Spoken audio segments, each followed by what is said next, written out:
کسی نے آج تک بات نہیں کی. اور میں یہ خاص طور پر اپنی آج قوم کو بتانا چاہتا ہوں کہ کیوں میں آپ کو کہتا ہوں حقیقی آزادی کی یہ جہاد ہے. یہ پولیٹکس نہیں ہے, یہ جہاد ہے. ہم غلام ہیں, غلاموں کے کوئی حقوق نہیں ہوتے.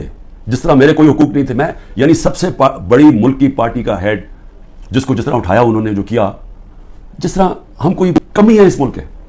اب 25 لوگوں کو گولیاں لگیں جو مرے, جو شہید ہوئے. ابھی تک 9 لوگ غائب ہیں. جو پولیس نے یا دھمکیاں دی ہیں, کچھ کیا, وہ انڈر گراؤنڈ گئے ہوئے ہیں, وہ بتا نہیں رہے. مسنگ ہیں 9 لوگ. 16 لوگ ہمارے پاس پتہ ہے جن کو گولیاں, 69 لوگوں کو گولیاں ماری اور ان کو شہید کیا گیا. فرانس کے اندر ایک لڑکے کو پولیس نے 16 سال کے لڑکے کو گولی ماری, ایک لڑکے کو. ابھی تک فرانس جل رہا ہے. 1000 سے زیادہ بلڈنگ جل گئی ہیں, گاڑیاں جل گئی ہیں. مشکل نیشنل کرائسس آ گیا ہے. معافی مانگ رہی ہے پولیس کے, جی بڑی غلطی ہوگی, اس کے خلاف ایکشن لیا جائے گا. آزاد لوگ ہیں, آزاد لوگوں کے حقوق ہوتے ہیں. لوگ نکلے اپنی آزادی کے لیے کہ کیسے ضرورت پڑی پولیس کو گولی مارنے کی. یہاں 16 لوگوں کا آج تک ٹی وی پہ نام ہی نہیں لیا جا رہا. سب نہتے تھے. ابھی مجھے ملے آئے ان کے 2 بچے, ایک چھوٹے بچے جس کے باپ کو گولی مار دی, وہ دبئی سے کام کرے, وہ ایسے مظاہرے کے اندر کھڑا ہوا تھا, گولی چلا دی وہاں.